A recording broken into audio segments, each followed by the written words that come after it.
You've seen a horse. Maybe you've ridden one. Maybe you just find them beautiful in a way you can't quite explain. But thousands of years ago, that same animal was a wild creature, roaming vast open grassland. Faster than you, stronger than you, with absolutely no reason to let a human anywhere near it. So how did we get from that to armies on horseback, wagons crossing continents, and civilizations that had never known the other existed suddenly connected? The answer isn't what you think, because horses didn't just change how humans got from one place to another, they changed who survived, who conquered, and who got erased. They handed certain groups of humans an advantage so total it rewrote the genetic map of entire continents. They're a big part of why you speak the language you speak. They may be a big part of why your civilization exists at all. The horse didn't just make ancient humans faster, it made them unstoppable. Let's go back to where it actually started. The steppe. Forget the romantic image, the noble rider gently taming a wild stallion in an open field. That's not how any of this began. It began on the steppe, a vast, flat, wind-battered grassland stretching from modern Ukraine, across Kazakhstan, and into Mongolia. Thousands of miles of open land, no meaningful tree cover, no natural barriers, just grass, wind, and the animals grazing across it to the horizon. For most of human history, our relationship with horses was brutally simple. We hunted them. Horse bones from ancient sites carry clear butchery marks. Horses were meat, hides, and bone tools. Predator and prey, nothing more. Then something shifted. People on the steppe realized a horse kept alive was worth more than a horse killed once. They started managing herds, corralling them, milking them. That milk alone changed what was survivable on the steppe through brutal winters. A domesticated horse could feed a family through conditions that would otherwise have killed them. But milk was only the opening move. What came next changed the world permanently. Steppe cultures figured out you didn't just have to keep a horse. You could sit on top of it and move at its speed instead of your own. Think about what that actually means. A human on foot covers maybe 25 miles in a hard day. A rider covers 50. A rider swapping to fresh horses along the way covers 100. Steppe peoples hadn't just acquired an animal, they'd acquired speed. And in the ancient world, speed was a form of power nothing else could touch. The Yamnaya, steppe herders who rewrote history. The Yamnaya were herders from the Pontic-Caspian steppe, the grasslands across modern Ukraine and southern Russia. They had horses, they had wheeled wagons, they had bronze weapons, and they moved in a way settled farming communities in Europe simply had no frame of reference for. They didn't arrive to negotiate. They swept in. Populations that had farmed the same valleys for generations encountered something faster than anything they'd ever seen, harder hitting than anything they'd faced, and gone before any real response was possible. Today, roughly half of Eurasia carries Yamnaya DNA, from a group of steppe herders who simply figured out how to sit on a horse. That's not a footnote in history. That basically is history. Chariots, cavalry, and the stirrup. Most people's understanding of horses in warfare stops at transport, speed, maybe a cavalry charge. That barely scratches the surface. The earliest use of horses in warfare stretches back thousands of years across Eurasia, and improved harnesses and chariot design eventually made chariot warfare standard across the ancient Near East.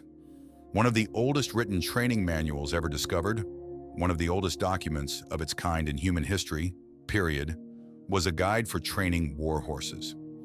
A chariot on an ancient battlefield wasn't just a vehicle, it was a weapons platform moving at a speed infantry couldn't match, couldn't chase, and couldn't escape. You could strike and vanish before any counterattack was possible. You could outflank an army 3 times your size and shatter a formation that had trained for years to hold its ground, because none of that training accounted for something moving that fast. Then came the stirrup. Sounds small. It wasn't. Without it, fighting from horseback meant constantly bracing yourself just to avoid falling off. With it, a rider could swing a weapon at full force, absorb the shock of impact, and keep their seat. Rider and horse became a single fighting unit, instead of a man desperately trying not to fall while also trying not to die. Nomadic groups who adopted the stirrup early gained a military edge that settled, infantry-based armies spent generations struggling to answer. The Mongols, the clearest demonstration in history, and then came the Mongols.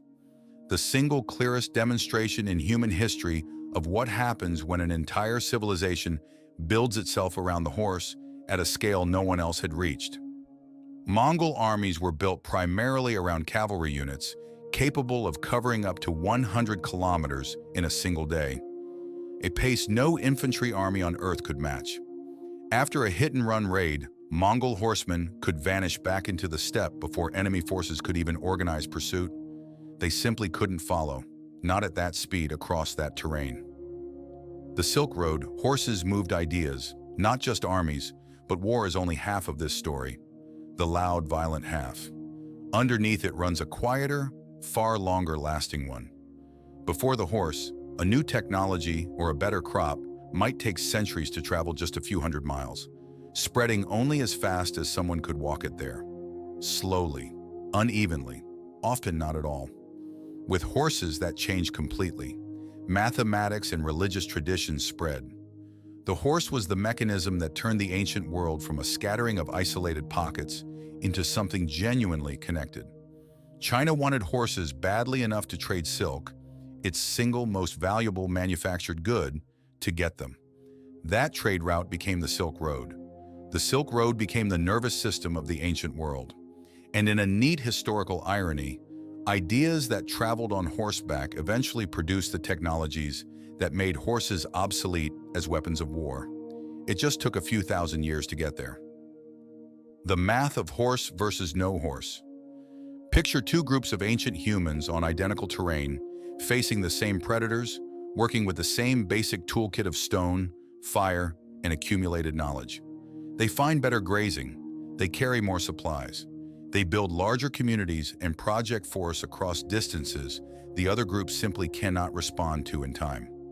When disease, drought, or war strikes, they can outrun the disaster. The other group can't do any of that. Described as speed and range, that gap sounds almost manageable. Lived through, it isn't. Settlements overwhelmed before they could organize a defense. The scale of empire. There's one more layer that rarely gets enough credit. The horse changed the scale at which humans could even think about governing. A leader on foot can realistically govern only the territory he can walk across and still return from by nightfall.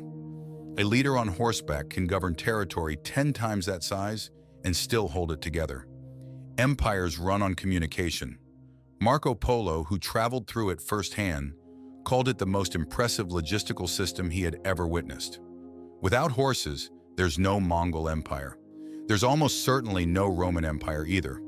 Rome leaned heavily on cavalry and horse-drawn logistics to keep legions supplied hundreds of miles from home. There's no Alexander the Great, whose companion cavalry turned battles that should have been losses into decisive victories. The great empires of the ancient world didn't just use horses, they were structurally built around them. The horse wasn't a tool sitting alongside the ambition, it was the architecture underneath it. Today, a horse is a leisure animal, a sport, a memory of something older. You see one standing in a field and something in you finds it beautiful in a way you can't quite put into words. And you're right to feel that. But you probably never stop to ask why that feeling exists in you at all. It's there because your ancestors and that animal were locked in a partnership so deep and so long that it's now baked into how you instinctively understand power, speed, and the strange thrill of moving faster than your own body was ever built to move. The horse didn't just carry people across landscapes, it carried entire civilizations across time. It decided which languages survived long enough to become the ones half the world still speaks today. It carved trade routes that are still the arteries of modern commerce. It handed certain groups of humans an advantage so complete, it reshaped the world they left behind. A wild animal on an open steppe. A human who realized they didn't have to kill it. And everything that followed from that single decision, the empires, the languages, the trade routes, the migrations, the wars won and lost, and every civilization built on top of the ones that came before it. That's the whole story. If you want to see where else a single decision like this reshaped the entire trajectory of human history, subscribe. There's a lot more of it still to uncover.